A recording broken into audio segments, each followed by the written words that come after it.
Java programming language का introduction देख लेते हैं। सबसे पहले हमें ये देखना है कि इवोल्यूशन ऑफ प्रोग्रामिंग लैंग्वेजेस, ठीक है? कि हमारी जो प्रोग्रामिंग लैंग्वेजेस है वो कैसे इवॉल्व हुई, जावा का राइज़ कैसे हुआ? तो हमारे जो बहुत सारे लेवल्स होते हैं, सपोज़ हमारे सबसे नीचे लेवल पे मशीन होती है और सबसे ऊपर लेवल पे आपका होता है यूज़र, ओके? तो जो मशीन्स होती है, मशीन्स को सिर्फ़ बाइनरी लैंग्वेज समझ में आती है, बाइनरी कोड समझ में आता है, ठीक है? तो फॉर एग्ज़ाम्पल आप मशीन में अगर आपको इनिशियली क्या हुआ था जब कंप्यूटर शुरू-शुरू में इन्वेंट हुए थे, तो उस टाइम पे बाइनरी लैंग्वेज में कोडिंग की जाती थी। बाइनरी में कैसे? उसको मशीन कोड कहा जाता था। फॉर एग्ज़ाम्पल आपको 2 नंबर्स ऐड करने हैं, तो आप क्या करोगे 110 ठीक है? ऐड करने के लिए ये सिंबल होता था 110 उसके बाद आप पहला नंबर स्पेसिफ़ाई करोगे और दूसरा नंबर स्पेसिफ़ाई करोगे। तो सब कुछ बाइनरी में होता था उस टाइम पे। सिमिलरली आपको मल्टीप्लाई करना है, तो मल्टीप्लाई के लिए सपोज़ दूसरा सिंबल होता है 101 ठीक है? इस तरीके से कोई सिंबल होता है, ये सिर्फ़ मैं एग्ज़ाम्पल दे रहा हूँ। आप पहला ऑपरेंड दोगे और दूसरा ऑपरेंड दोगे। तो इस तरीके से आपका बाइनरी लैंग्वेज में प्रोग्रामिंग की जाती थी। अब ये बहुत डिफ़िकल्ट हो जाता है, इसको समझना भी डिफ़िकल्ट हो जाता है, इसको सीखना भी कितना डिफ़िकल्ट होगा और बड़े-बड़े प्रोग्राम्स लिखना तो बहुत ज़्यादा मुश्किल हो जाएगा, ठीक है? उसके बाद क्या होगा कि ये आपकी लो लेवल पे होती है। फिर नेक्स्ट आपकी असेंबली लैंग्वेज है। असेंबली लैंग्वेज में आप क्या करते हो सिंपल इंस्ट्रक्शंस यूज़ करते हो। फॉर एग्ज़ाम्पल आपको 2 नंबर्स ऐड करने हैं, तो आपने ऐड सिंबल प्रोवाइड किया, उसके बाद आपने पहला नंबर दिया सपोज़ 01 और दूसरा नंबर दिया 10। मल्टीप्लाई के लिए मल्टीप्लाई सिंबल आया 10 और 00 ठीक है? तो असेंबली लैंग्वेज से क्या हुआ थोड़ी ईज़ हुआ थोड़ा प्रोग्रामिंग करने में थोड़ी ईज़ी हुई, थोड़ी आसानी हुई लेकिन अभी मस असेंबली लैंग्वेज में भी बहुत उतना कन्वीनिएंट नहीं था। इसमें मेमोरी मैनेजमेंट आपको खुद करना होता है। लूप्स वगैरह इसमें आपको उतना कंफर्टेबल नहीं होता है, ठीक है? उसके बाद तो असेंबली लैंग्वेज आपके मिड लेवल पे आ गई, फिर आ गए आपके हाई लेवल लैंग्वेजेस पे फॉर एग्ज़ाम्पल सी। अब सी क्या है आपके सी में आपका मतलब नेचुरल लैंग्वेज बेस्ड है, ठीक है? इसमें आप फॉर लूप, व्हाइल लूप बहुत सारे फीचर्स हैं आपके और सी में हाई लेवल लैंग्वेज है, इसको समझना भी आसान होता है, सीखना भी आसान होता है। और सी में आपके बहुत सारे फीचर्स आ जाते हैं जैसे कि आपको सी से पहले भी बहुत सारी लैंग्वेज आई लेकिन सी जो है सबसे popular language high level language है, ठीक है? क्योंकि शुरुआत में जब सी बनी थी तो इससे हमारी मेनली प्रोग्रामिंग की स्टार्ट हुई थी। सी में आपको क्या फीचर्स मिले, सी बेसिकली आपकी प्रोसीजर ओरिएंटेड होती है, ठीक है? प्रोसीजर ओरिएंटेड होती है और सी में आपको फीचर्स मिलते हैं सपोज़ लूप्स के फीचर्स मिलते हैं, फंक्शंस मिलते हैं और इफ एल्स मिलता है, तो बहुत सारे फीचर्स भी आपको मिल जाते हैं, ठीक है? तो इस तरीके से आपकी प्रोग्रामिंग लैंग्वेजेज़ इवॉल्व हुई। सी आपकी प्रोसीजर ओरिएंटेड थी, ठीक है? तो अब हम देख लेते हैं कि नेक्स्ट हम देखते हैं कि जब आपका सी से आगे जावा कैसे आई, ठीक है? तो जब सी आपकी इन्वेंट हुई थी, तो सी में क्या हुआ था आपका ठीक है? तो सी आपकी जो लैंग्वेज थी, वो आपकी प्रोसीजर ओरिएंटेड थी, ओके?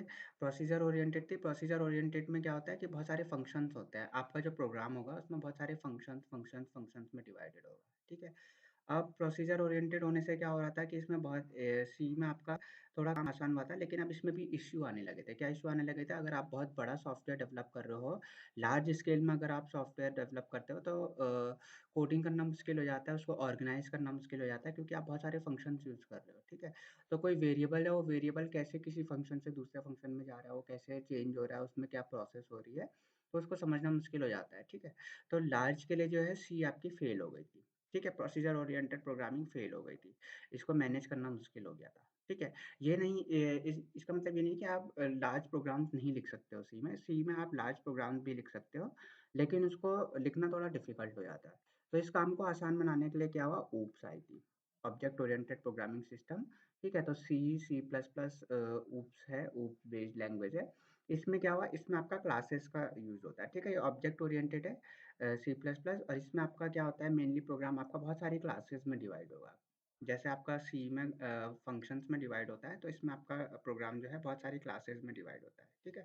ऊप्स का मेन रीज़न क्या था कि लार्ज प्रोग्राम्स को हैंडल करना, ठीक है? अगर आप बहुत सारे प्रोग्राम्स अगर बहुत बड़ा सॉफ्टवेयर बना रहे हो, तो सी में हैंडल करना मुश्किल हो जाता है, इसलिए ऊप्स आई है। ऊप्स में आपका रीयूज़ेबिलिटी और ऑर्गनाइज़ेशन कोड का ऑर्गनाइज़ेशन, ठीक है? ये सारी चीज़ें उसको मैनेज करना बहुत आसान हो जाता है ओप्स की मदद से, ठीक है? अब सी प्लस प्लस ऑलरेडी आपके पास ऑब्जेक्ट ओरिएंटेड प्रोग्रामिंग लैंग्वेज है, फिर इसके बाद जावा आई, ठीक है? सी प्लस प्लस के बाद जावा आई, जावा क्यों आई?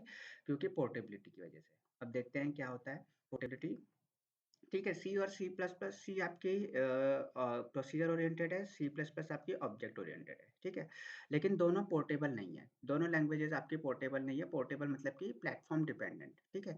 आप ऐसा नहीं है कि सी का प्रोग्राम आप किसी भी प्लेटफ़ॉर्म में रन कर सकते हैं, ठीक है? वो आगे देखेंगे कैसे। जावा आपकी पोर्टेबल होती है। अब पोर्टेबिलिटी से क्या मतलब है ये समझते हैं, ठीक है? तो सबसे पहले हम देख लेते हैं कि प्रोग्राम कैसे रन होता है, प्रोग्राम कैसे एग्ज़ीक्यूट होता है, उसमें क्या फ़ेजेज़ होते हैं। Phases in the execution of a program, ठीक है? तो 5 फ़ेजेज़ होते हैं नॉर्मल जब आप प्रोग्राम को कंपाइल करते हो सी में, तो सबसे पहला होता है प्री प्रोसेसर, उसके बाद होता है कंपाइलर, उसके बाद होता है असेंबलर, उसके बाद होता है लिंकर, फिर होता है लास्ट में लोडर, ठीक है? प्री प्रोसेसर क्या करता है? प्री प्रोसेसर मेनली आपके 2 काम करता है, ये आपके कमेंट्स रिमूव करता है एक तो प्रोग्राम में से। कमेंट्स आपका रिडंडेंट पार्ट होता है, उसका प्रोग्राम में कोई लेना-देना नहीं है। दूसरा ये मैक्रोज़ को एक्सपेंड करता है, ठीक है? तो मैक्रोज़ आप समझ लो कि एक तरीके से कॉपी पेस्ट वाला काम होता है ये भी, इसमें कुछ कमांड्स रन नहीं होते हैं, इंस्ट्रक्शन रन नहीं होते हैं, ठीक है? तो ये सिंपल से टास्क परफ़ॉर्म करता है, इसमें इनपुट आपका डॉट सी फाइल आएगी, आउटपुट भी डॉट सी फाइल आएगी।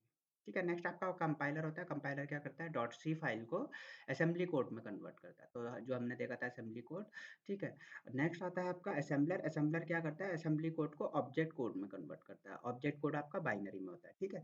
तो अभी भी आपका सपोज़ सी में हम प्रोग्रामिंग कर रहे हैं, सी हाई लेवल लैंग्वेज है, लेकिन इसको कन्वर्ट करना होता है, प्रोग्राम आपका डायरेक्टली सी में रन नहीं हो सकता, ठीक है। इसको अभी भी आप ऑब्जेक्ट कोड में रन करोगे, ऑब्जेक्ट मतलब बाइनरी में रन होता है, ठीक है, बाइनरी में कन्वर्ट होता है। ऑब्जेक्ट कोड आपका जनरल टर्म होता है। जब आप लिनक्स में आते हो तो लिनक्स में आपका ऑब्जेक्ट कोड किस फॉर्मेट में होता है? डॉट आउट फॉर्मेट में। आपको मालूम होगा कि ए डॉट आउट हमारी फाइल बनती है जब भी हम कोई कंपाइल करते हैं, तो डॉट आउट फॉर्मेट में आपका ऑब्जेक्ट कोड होता है। सिमिलरली विंडोज़ में आपका ऑब्जेक्ट कोड होता है ए डॉट ईएक्सई फॉर्मेट में।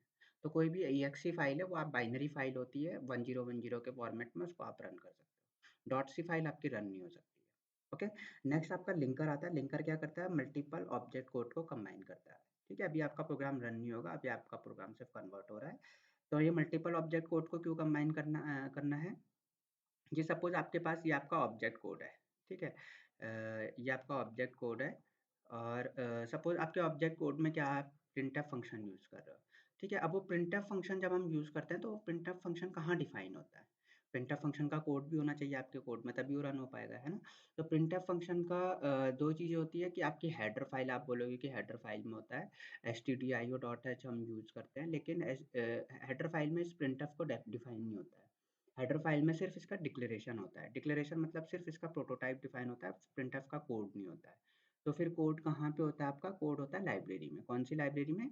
इस लाइब्रेरी का नाम होता है स्टैंडर्ड सी लाइब्रेरी, ठीक है? सी स्टैंडर्ड लाइब्रेरी, इसमें क्या होता है जो आपके स्टैंडर्ड फंक्शंस होते हैं उनका कोड इसमें डिफ़ाइन होता है, ठीक है? तो हेडर फाइल और लाइब्रेरी आपकी अलग-अलग चीज़ें होती है। हेडर फाइल में सिर्फ़ आपके फंक्शन के डिक्लेरेशन होते हैं और लाइब्रेरी में क्या होता है उसका एक्चुअल कोड होता है, उसकी डेफिनिशन होती है। ठीक है? और सी स्टैंडर्ड लाइब्रेरी आपके कंपाइल्ड फॉर्म में होती है ऑलरेडी, ठीक है? तो जब आपका प्रोग्राम में आप तो लिंकर का काम यहाँ पे आता है। लिंकर क्या करता है आपके कोड में जो प्रिंटफ का फंक्शन है वो क्या करता है लाइब्रेरी से जो सी स्टैंडर्ड लाइब्रेरी है, सी स्टैंडर्ड लाइब्रेरी से उस प्रिंटफ के फंक्शन के कोड को मर्ज कर देता है। इन दोनों फाइल को कंबाइन कर देता है, ठीक है? आपकी फाइल को और सी स्टैंडर्ड लाइब्रेरी से प्रिंटफ वाले कोड को कंबाइन करके एक ऑब्जेक्ट कोड बनाता है। ठीक है? अब ज़रूरी नहीं है कि ये सी स्टैंडर्ड लाइब्रेरी के कोड को कंपाइल कर रहा हो सकता है आपका कोड जो है, आपका प्रोग्राम अलग-अलग फ़ाइल में है, तो वो मल्टीपल फ़ाइल्स को भी कंबाइन कर सकता है। ठीक है? ये मैंने एक एग्ज़ाम्पल दिया है और जब आपने ये ठीक है, अब यहाँ पे एक चीज़ ये भी आती है कि सपोज़ आपने हेडर फ़ाइल में मैंने कहा कि डिक्लेरेशन होता है, ठीक है? डिक्लेरेशन होता है तो इसका मतलब कि अगर आप हेडर फ़ाइल हटा के प्रिंटफ का डिक्लेरेशन लिख दो तो आपका प्रोग्राम रन हो जाएगा, ठीक है? फिर आपको हेडर फ़ाइल लिखने की ज़रूरत नहीं होगी ये, अगर आपको प्रिंटफ का डिक्लेरेशन मालूम है। वो आप ईज़िली सर्च कर सकते हो। यहाँ पे आप अपने प्रोग्राम के टॉप में आप क्या करो प्रिंटफ का डिक्लेरेशन लिख दो और उसके बाद आपको हेडर फ़ाइल इम्पोर्ट करने की ज़रूरत नहीं पड़ेगी, प्रोग्राम प्रिंट हो जाएगा, ठीक है? ओके, लिंकन ने आपका प्रोग्राम का कंबाइन करके क्या किया, एक ऑब्जेक्ट कोड प्रोवाइड किया, ठीक है? ऑब्जेक्ट कोड अगेन आपका ये फाइनल ऑब्जेक्ट कोड है। अब क्या होगा, इस कोड को आपको रन करना है, ठीक है? तो रन करने के लिए लास्ट में आता है लोडर, ठीक है? लोडर क्या करता है, इस ऑब्जेक्ट कोड जो आपका प्रोड्यूस हुआ है, ये अभी आपका हार्ड ड्राइव में है। अब इसको आपको रन करना है, हार्ड ड्राइव में आपका प्रोग्राम रन नहीं होगा, रन होगा आपका रैम में। तो लोडर क्या करता है, इस ऑब्जेक्ट कोड को हार्ड ड्राइव से रैम में लोड करता है, इसलिए इसको लोडर कहते हैं, ये ऑपरेटिंग सिस्टम का पार्ट होता है। उसके बाद आपका प्रोग्राम रन होगा। ठीक है? तो ये प्रोग्राम इस तरीके से रन होता है। यहाँ पे मेरा मेन पर्पज़ था कि आपको ऑब्जेक्ट कोड के बारे में बताना, ऑब्जेक्ट कोड क्या होता है। अब नेक्स्ट हम देखते हैं कि अब हमें ये समझना है कि जो सी के कोड होते हैं वो पोर्टेबल नहीं होते हैं, नॉट पोर्टेबल, ठीक है? तो इसका मतलब क्या है पोर्टेबल नहीं होता है? तो सपोज़ जो आपने एक हेलो वर्ल्ड का प्रोग्राम बनाया डॉट सी में, ठीक है? हेलो वर्ल्ड डॉट सी में आपने एक प्रोग्राम लिखा है, ठीक है? तो ये प्रोग्राम तो आप किसी भी सिस्टम में रन कर सकते हो, है ना? सपोज़ मेरे पास 4 सिस्टम है विंडोज़ 32, विंडोज़ 64, लिनक्स 32, लिनक्स 64 4 अलग-अलग सिस्टम है। तो सेम वही प्रोग्राम तो आपका कोड तो सेम ही रहता है ना हेलो वर्ल्ड का सारे सिस्टम में। तो ये क्यों कह रहे हैं हम कि पोर्टेबल नहीं होता है? मैं इस सोर्स कोड की बात नहीं कर रहा हूँ, मैं किसकी बात कर रहा हूँ? मैं ऑब्जेक्ट कोड की बात कर रहा हूँ, ठीक है? सपोज़ आपके पास 4 अलग-अलग सिस्टम है, तो हर एक सिस्टम में एक कंपाइलर होगा सी का। ये सी मतलब C compiler 1, C compiler 2, C compiler 3, C compiler 4, ठीक है? तो हर एक सिस्टम के लिए अलग कंपाइलर होता है, सेम कंपाइलर नहीं चलता है सारे सिस्टम में। अभी ऊपर हमने देखा था कि कंपाइलेशन कैसे होता है, क्या-क्या स्टेप्स होते हैं, है ना? तो डॉट सी आपका कन्वर्ट होता है ऑब्जेक्ट कोड में, फिर ये रन होता है आपका सिस्टम में। ठीक है? तो यहाँ पे यही 2 स्टेप मैं दिखा रहा हूँ कि ये डॉट सी फाइल आपकी ऑब्जेक्ट कोड में कन्वर्ट हो रही है, उसके बाद ये सिस्टम में रन हो रही है। ठीक है? अब ये क्या है कि आप 4 अलग-अलग सिस्टम है आपके पास और ये अलग-अलग कंपाइलर है। ठीक है? अब ये डॉट सी फाइल आपकी सपोज़ हेलो वर्ल्ड का प्रोग्राम है इसमें और ये डॉट सी फाइल आपने कंपाइल की इस कंपाइलर में, ये ऑब्जेक्ट कोड प्रोड्यूस हुआ। अब इस ऑब्जेक्ट कोड की मैं बात करूँ तो ये पोर्टेबल नहीं होता है, ठीक है? ये ऑब्जेक्ट कोड सिर्फ़ इसी सिस्टम में रन हो पाएगा। ये ऑब्जेक्ट कोड इस सिस्टम में रन नहीं हो पाएगा। तो इसलिए मैं कहता हूँ कि सी जो है पोर्टेबल नहीं है। सिमिलरली जो ये वाला ऑब्जेक्ट कोड है, ये वाला कोड जो है ये सोर्स कोड तो आप किसी भी सिस्टम में रन कर लोगे, है ना? क्योंकि सब सिस्टम में अलग-अलग कंपाइलर है। लेकिन अगर ये एक बार कंपाइल्ड हो गया, ठीक है? ऑब्जेक्ट कोड में कन्वर्ट हो गया तो ये सिर्फ़ इसी सिस्टम में रन हो पाएगा। अब ये इस सिस्टम में रन नहीं हो पाएगा। ठीक है? सिमिलरली ये वाला ऑब्जेक्ट कोड सिर्फ़ इस सिस्टम में रन हो पाएगा लिनक्स 32 में, ये 64 बिट में रन नहीं हो सकता है। तो हम चाहते हैं कि जो हमारा रनिंग कोड है, जो हमारा ऑब्जेक्ट कोड है, वो किसी भी सिस्टम में रन हो जाए, नहीं हो सकता है। सी आपकी प्लेटफ़ॉर्म डिपेंडेंट होती है, डिफरेंट प्लेटफ़ॉर्म में आप सी को ऑब्जेक्ट कोड को रन नहीं कर सकते। ठीक है? Object code is not portable. अब जावा में देखते हैं, इसी ड्रॉबैक को दूर करने के लिए क्या किया है, इसी ड्रॉबैक को दूर करने के लिए जावा प्रोग्रामिंग लैंग्वेज आपकी आई है। जावा में देखते हैं कि जावा में क्या होता है, ठीक है? जावा में कैसे आपका पोर्टेबिलिटी अचीव होती है, ठीक है? अब जावा में अगर हम देखें तो जावा में भी आपके प्रोग्राम कैसे कंपाइल होता है सी में हमने देखा था पहले वो कन्वर्ट होता है ऑब्जेक्ट कोड में फिर वो रन होता है। अब जावा में देखो सपोज़ आपके पास 4 अलग-अलग सिस्टम है विंडोज़ 32, विंडोज़ 64, लिनक्स 32 ये 3 अलग-अलग सिस्टम है। तो यहाँ पे मेरे पास एक जावा सोर्स फाइल होगी उसका फॉर्मेट होता है डॉट जावा, ठीक है? इसमें हेलो वर्ल्ड का प्रोग्राम है सपोज़ ये आपका जावा कंपाइलर है ठीक है? ये आपका जावा कंपाइलर है और उसके बाद क्या होता है इसके बाद जब आपका जावा कंपाइलर क्या करता है इस जावा कोड को कंपाइल करके कन्वर्ट करता है बाइट कोड में, ठीक है? ये एक स्पेशल वर्ड है बाइट कोड आपको याद रखना है। इससे पहले क्या होता था सी में क्या देखा था हमने ऑब्जेक्ट कोड में कन्वर्ट होता है, ठीक है? इस बार मैं ऑब्जेक्ट कोड नहीं बोल रहा हूँ, इस बार मैं बाइट कोड बोल रहा हूँ, ठीक है? तो जावा में इस बाइट कोड का बहुत इंपॉर्टेंट रोल होता है।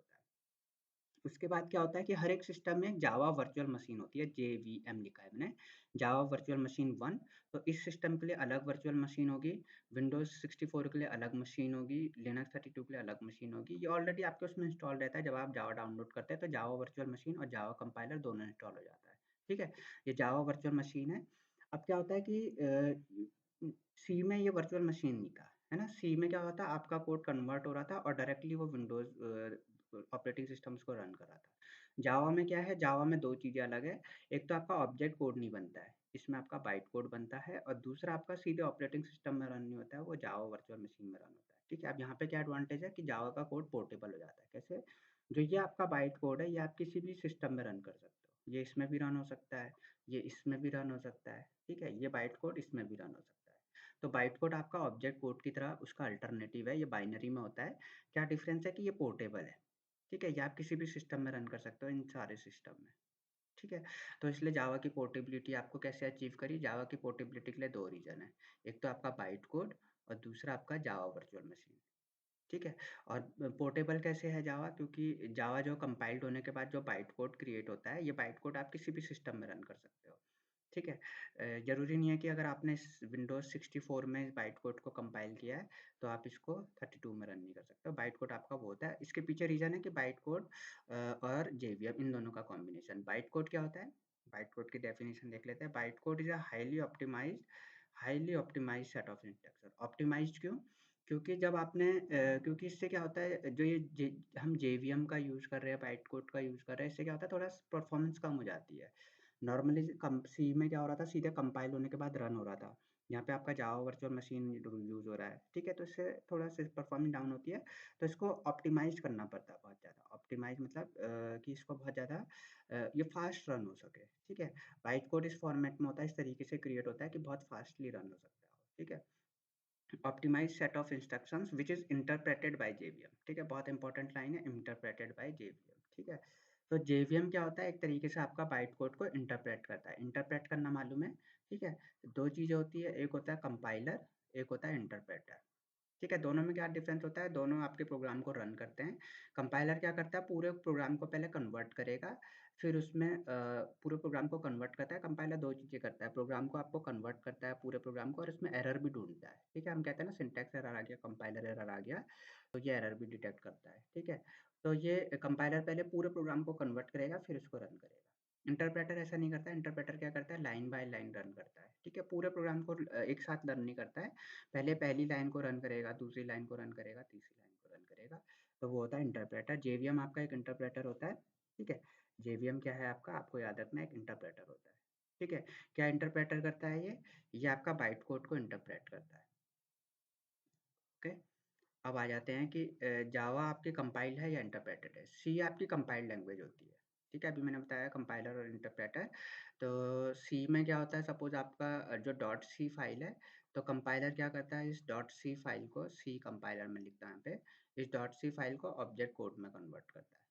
फिर जो आपका ऑपरेटिंग सिस्टम है, ऑपरेटिंग सिस्टम इस ऑब्जेक्ट कोड को रन करता है ना? तो यहाँ पे आपका कंपाइलर कंपाइल हो रहा है कोड। ठीक है? सी में क्या हो रहा है कोड कंपाइल होने के बाद यहाँ पे रन हो रहा है, ठीक है? तो कंपाइल होने में जावा क्या है अब जावा कंपाइल्ड है या इंटरप्रेटेड है? जावा हम कहेंगे कि दोनों है, ठीक है? जावा कंपाइल्ड भी है, इंटरप्रेटेड भी है, कैसे?